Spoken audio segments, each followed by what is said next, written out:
Like aso ang kuan. Ang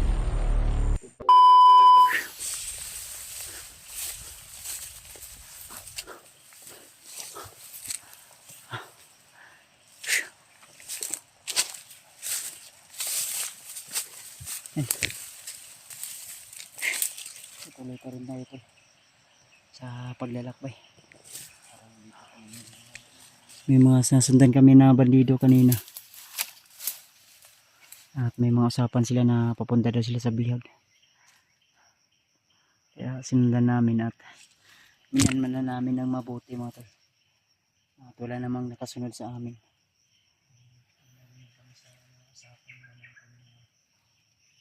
Tapukan sa brad. Armas mo brad. Mayroon daw nakatakas. Hindi namin alam kung sino ba yun. Isa ka to nakatakas brad. Narinig namin kasi sa mga usapan nila mga tol. Kaya nagpadagdag na mga tauhan yung number nila dito. Brad, kinsa ka to nakatakas? Hindi ko rin na alam kung sino yung nakatakas na sinasabi nila. Sana kung sino man yung nakatakas tol. Sana mga kasamahan namin para sasalubungin lang namin. Dahil yung bayaw ko parang nakauwi na yata o pauwi na. Ano po yung mga impormasyon na higalap ko. Kasi may tumulong kasi na bandido. Iwan ko kung dating tauhan niya ba yun. Kasi di tayo nakasubaybay talaga gawa ng sobrang busy din natin mga tol. At wala na tayong time na panoorin pa yung mga video nila. Sa akin lang may mga impormasyon na nakarating sa akin tol na si yung bayaw ko na si G-Word ay may tumulong sa kanya. Kaya narinig din namin. Dahil ang bihag ngayon si Julio pero may narinig kami na nakatakas daw. Kaya sinundan namin kung saan sila papunta. Siguro mga bagong akyat yun, no? Bago yun. Marami sila kasi gikan ay galing sila sa parang sa baba mga tol ba na nag-alerto sila sa gubat. Tol, pakishare po ng aming video mga tol para mapanood din nila Remark. Kasakaling kami para malaman na din nila Remark na may nakatakas. Dahil wala pa kaming update talaga tol sa mga YouTube channel kung ano po yung mga upload nila. Kaya sana ikalat nyo po yung buong pangyayari tol sa aming mga video. Subaybayan nyo po kami tol. Lalo na si John Ray mga tol. Dahil dalawa lang talaga kami ngayon na umakyat dito. At wala pa tayong update kung saan na ngayon si Edward. Di namin alam dahil pero ang sabi namin iniwanan namin siya sa messenger ng mensahe na kontakin niya kami kung sakaling nandun na siya sa napag-usapan namin para mag-send na naman kami ulit ng location o susunduin namin siya kung saan kami mag-usap.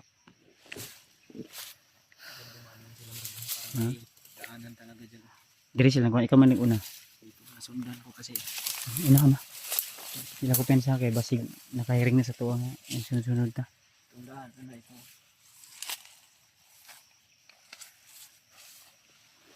Sila ko pensa brad kay kabalo na ka nga mga bandido mga kun kay na marama.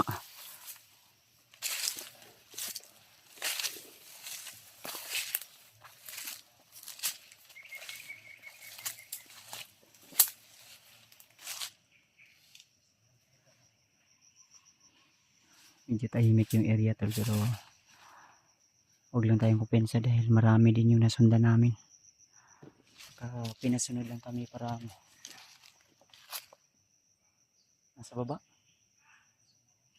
Ha?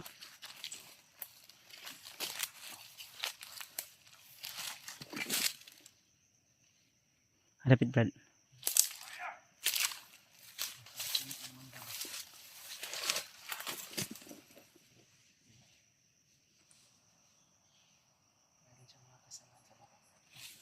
Okay. Marami sila dito. Ayaw pensa brad.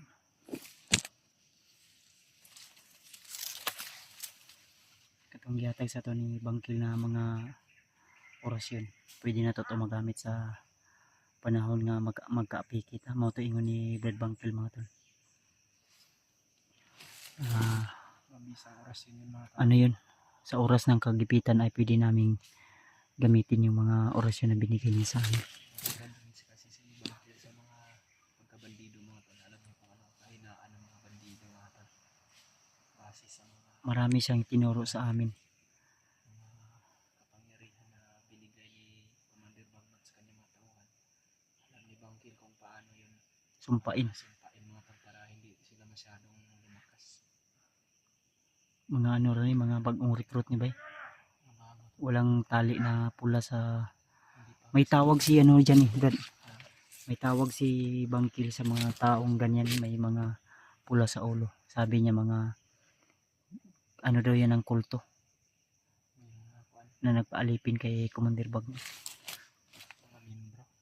Membro ng mga kulto ba, tad-tad na mahirap patayin, lalong lalo na pag baril yung gamit. Kailangan kontrahin daw yan ng orasyon to orasyon. Malakas daw yung mga kapangyarihan ng mga taglay ng mga orasyon din. Kani mga bagong recruit niya, pamaniko ni. Pensa. Tinignan niya yung mga kasama niya sa baba.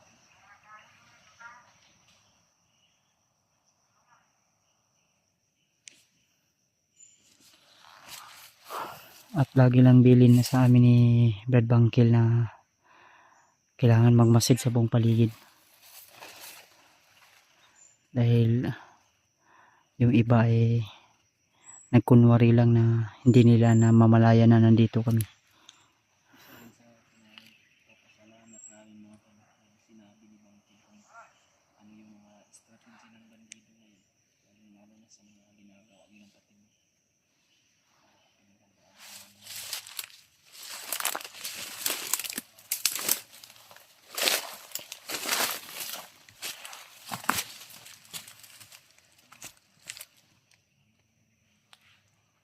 Pensa mo tayo.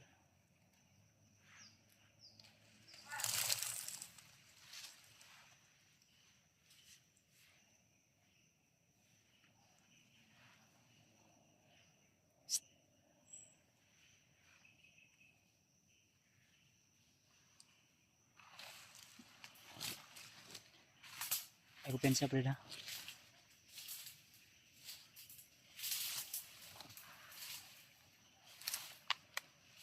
May mga armas naman tayo at bala dito tol.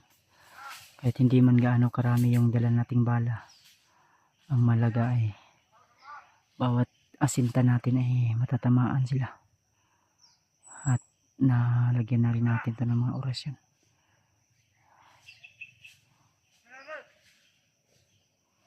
Ayan si Janry, ginapang ni Janry yung isa.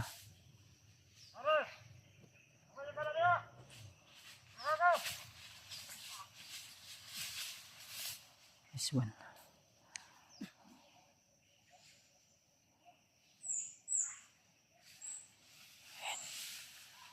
Kuya ni Janry tol. Inila ni Janry. Open sa brada.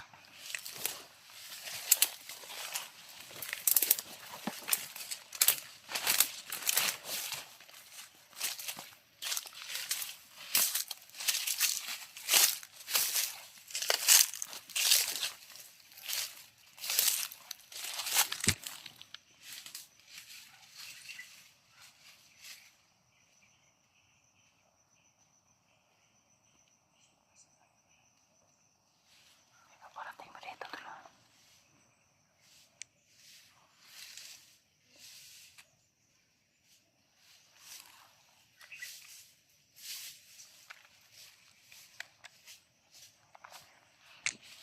Subukan natin orasyon tol.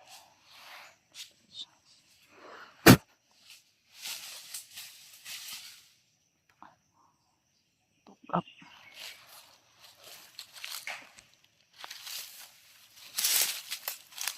Tiwas si Brad. Tiwas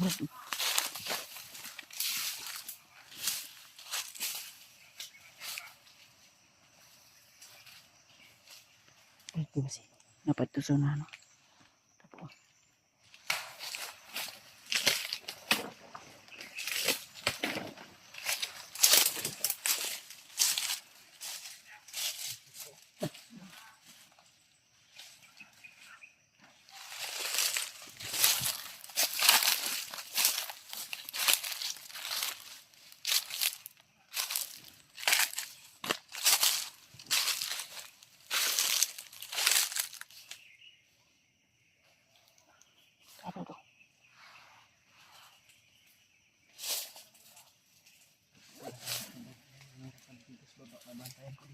Ang Swiss. May open sa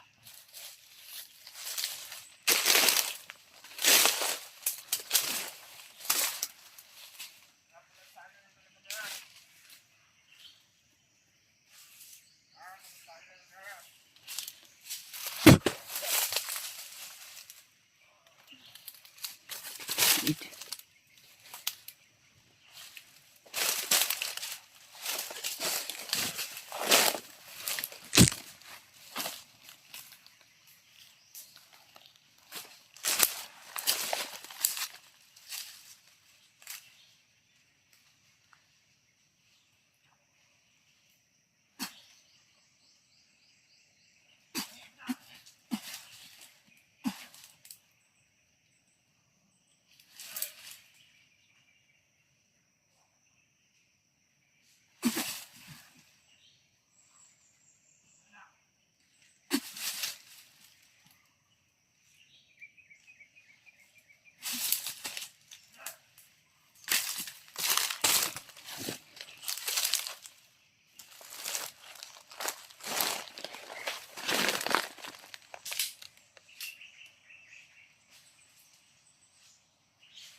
Di ko sipag.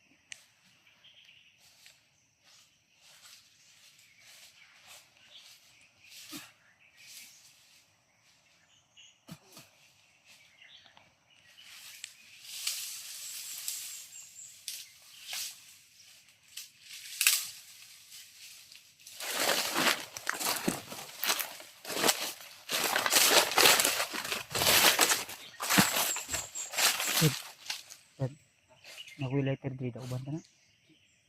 O kasi kuhan ka. Lima lang.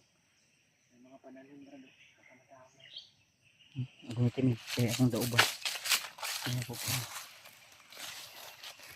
Tingnan ko muna dito sa unahan kung may mga kalaban pa dito ba.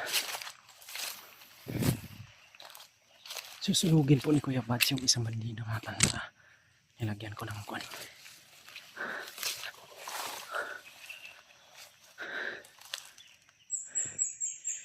Malawak yung kwan dito mga tanda. Kabundukan na pinamumugaran ng mga kalaban ngayon.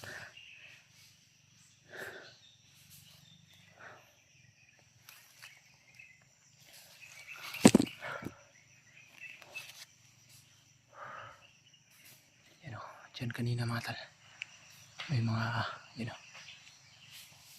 may mga kalaban din dyan mga tal sa dyan sa unahan. Parang may farm din sila dito mga tal na pinagkukunan siguro nila ito ng mga pagkain. Dahil may mga prutas at mga bunga ng niyog mga tal. May mga saging rin. Hindi namin alam kung sa mga kwan ba ito.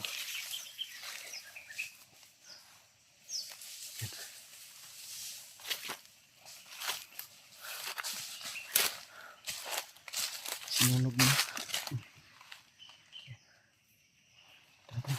Inita. Tayo.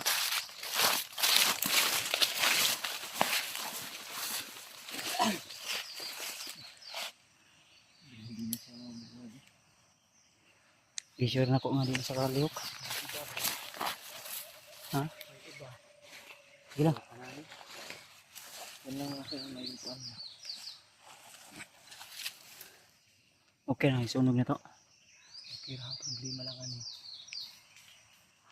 Matuntun tayo dahil makita na yung mga usok ba. Yun, palayo na kita to. Itagi. Bababa tayo dito. Itong daanan na binaybay namin tol. Ay kailangan dito kami dumaan kasi yung nadaanan namin kanina na lumihis kami doon ng area dahil di kami sigurado kung doon kami dadaan ay baka may mga nakaabang doon dahil may maraming nakauna doon sa amin mga tol. Dito mas maganda rin na lumipat tayo ng daan dito. Dahil ay nagbaho sa kuno eh. Dahil aso. Masarana. Dahil aso ang kuwan. Ang Lahig aso no? Buto-buto yung buko.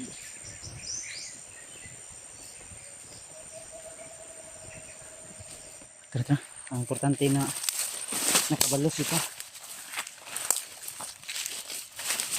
Sunog mo ito nila si Julio no? Ha? Yung mga butis din kanina. Sino pa yung kalaban niya? Pitali. Eh.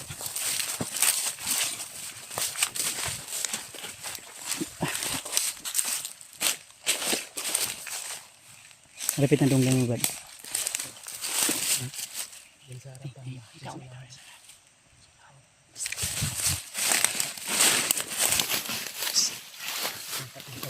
Doon sa usok rin. Papuntas na ako sila sa may na yung usok. Sunod, sunod. Parang sniper ba? Sniper. Nandun na sa baba ko. Pensa. Kapaba na sila. Dati.